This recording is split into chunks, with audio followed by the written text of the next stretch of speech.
Hey, what is up, YouTube? We're starting a deck today.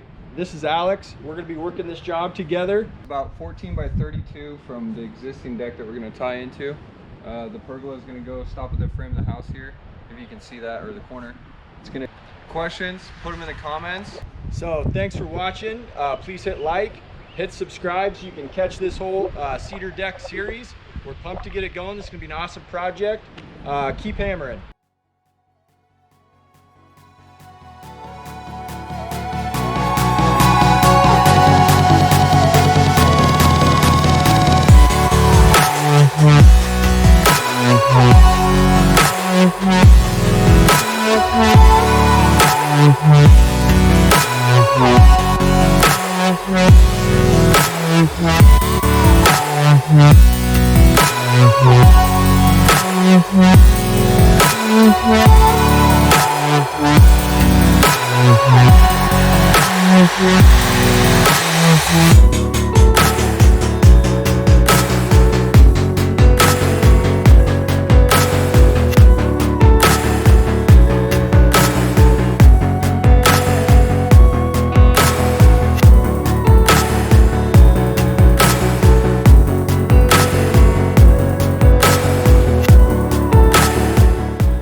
Alright guys, today we're putting on deck flashing.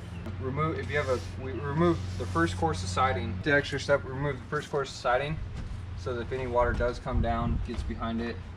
This wraps down 2 inches, back in 2 inches, and then it's down probably 10 inches. Pretty stretchy, like some of this stuff where we went around, we just cut a slit and then just stretched it into place. So you can see we lapped a piece down and made sure on our flange, and then obviously we're going to lap another course. But just anytime you're flashing, just think of where water is going to travel and always do the shingling. And if you do it on a cold day, I've seen some guys use like a hammer tacker, but any penetration you put through that, when it heats up, it will kind of melt around it and seal it off. So we got our ledger attached. We did all our ledger flashing. To determine our height of our ledger board, you're going to want to take into account for your decking thickness. Our decking thickness is 1.5 inches, cedar 2x6 decking.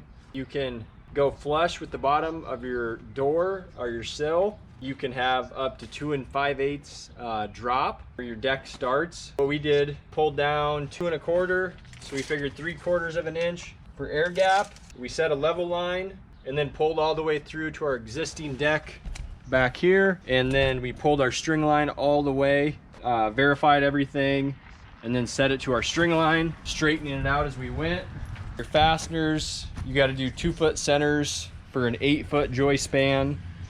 We use the GRK 4-inch here. They're 5/16 diameter, 4 inches long, and the box is like the equivalent of a 3/8 by 16 galvanized lag bolt, carriage bolt. Yep. And then on your another thing on your spacing is from the edge.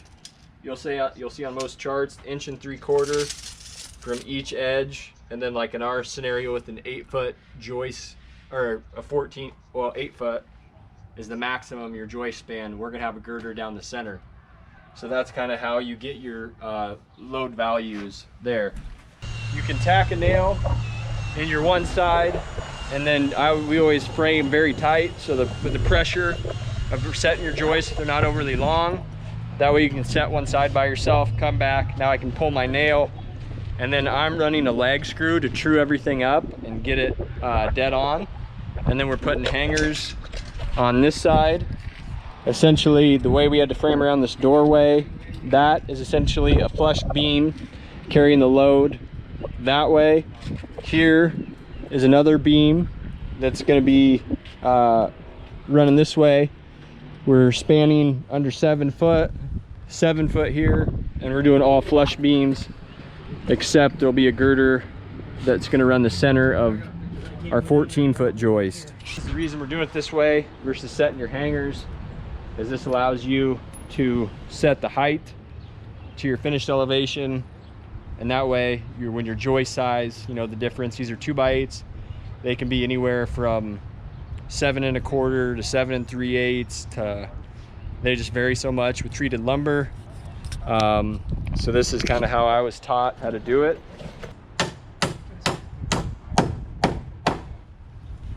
And we're using joist hanger nails on any beam. We're using 3-inch. All of our single joists are 1.5 inches.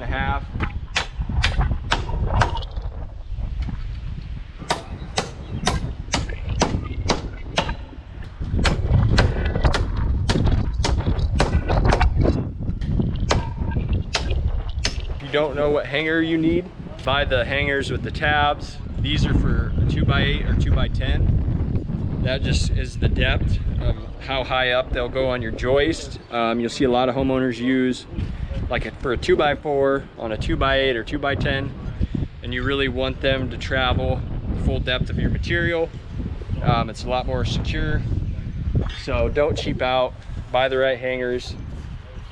That way your deck will last for years to come.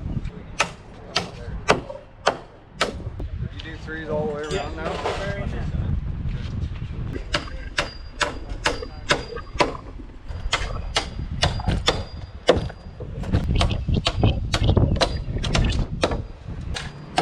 Yeah.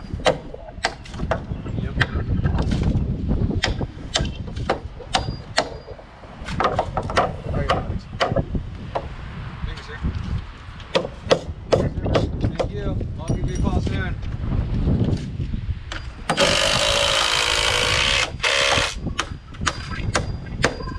I told my brother about it yesterday. My father-in-law watched like all of your videos. Really? Yeah.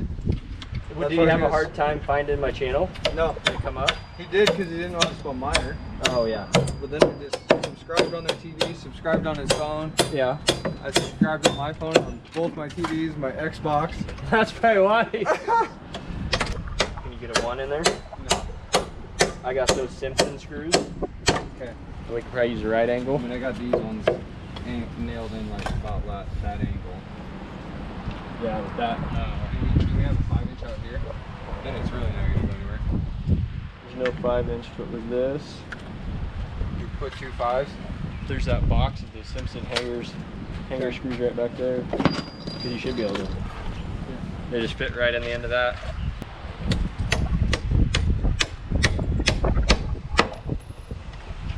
What do you do to release this?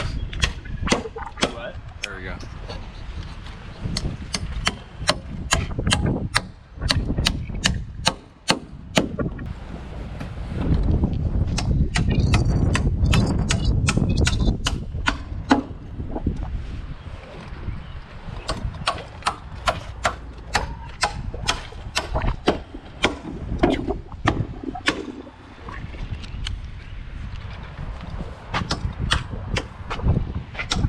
Are you gonna put this 5 out here? Yeah, because that top's kind of separating. Yeah, the whole board's kind of cupping. There's this. There's this. Here's our water. We're dogs. We just drink out of the bucket.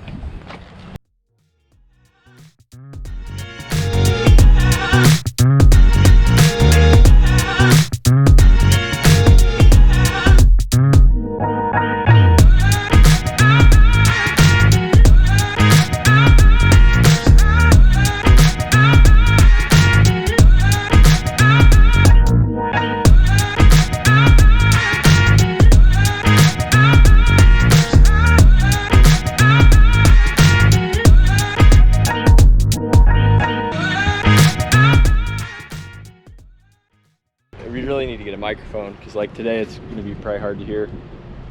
Hey, what's up YouTube? So we're back on the deck today. This front section all hangered.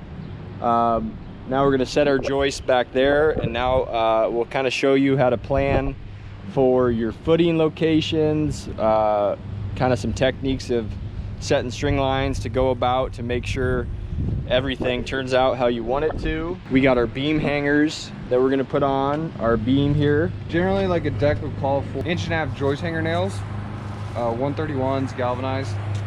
In this case, we went with the 3-inch. The longer the nail, it's gonna catch into both of these versus just 1.5 inches. I feel like it's a lot easier to install. Easier to drive. You don't hit your fingers as much, smash your fingers. Shout out to Diamondback Tools. Yeah, sponsor us. Going into the house, we use GRKs. I think we mentioned that already. They're 4-inch. We went every 2 feet on center. So we got all our joists here. They're stacked up, so we can start setting those. We just have a few set right now, so that we can kind of get this about where it needs to be. We got all these T-blocks in here for about the height we need. The reason we did that is because we needed to get out here. We got to still plan out this 45. There'll be a 45 right here. They want their grill to sit about right here. Back to the T-blocks. It's sitting really level right now. We're gonna get our joists. We've already got it laid out. You can see up there on the ledger board. Up there and then out here as well. We're gonna double this side up out here before we keep going. And then set some of the joists. Set them in the hangers, and instead of nailing them into the joists, they'll be able to slide them up and out. So then we can dig our footings exactly where we want them. Pour those. And then with these, with the T-block just kind of temporary there, we can go back through with like a bottle jack and a, you know, a 2x8 underneath. We can get this thing perfectly level, exactly where we want it.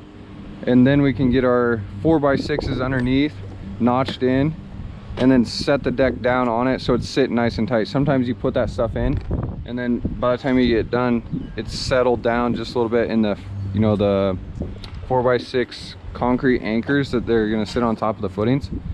So I just want this thing to be nice and level. Again, built for a lifetime. That's why we chose the 2x6 cedar. It's not gonna rot out. It is gonna get stained, and then we're gonna use a Sherwin-Williams product. It's got a really good UV resistance. We'll show you guys that too. It is a south-facing deck, so south is this way. It's gonna be exposed to a lot of sun. We don't want it to break down. Enjoy the time lapse of hanging some joists. So when you're working to set your joist, what we did is rip some blocks. We'll tack them right on the top, like so.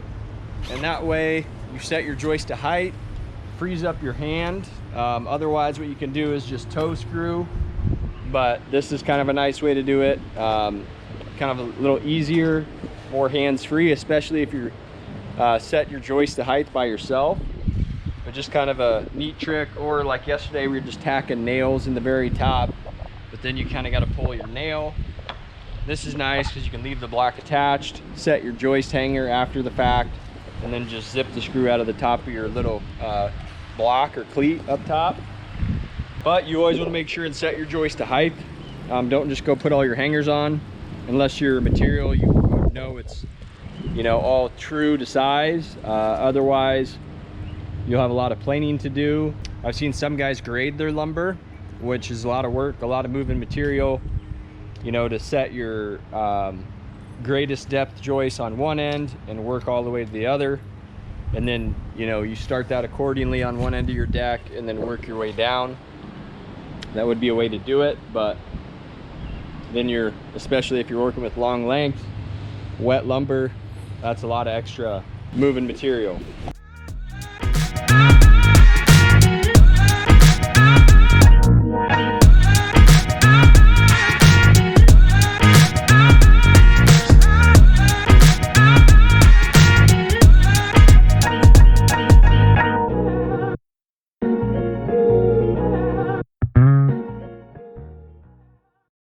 So right now what we did is found our center of our span of our joist away from the house. Essentially out there's our flush beam. We're connecting off the house, the ledger. Found our center point, snapped the line, and now we're gonna support our beam, our drop beam through here, our girder, every 8 foot of a post. So right now Alex is digging out his. I'm gonna start digging mine back here, and then we're hopefully gonna get these poured today.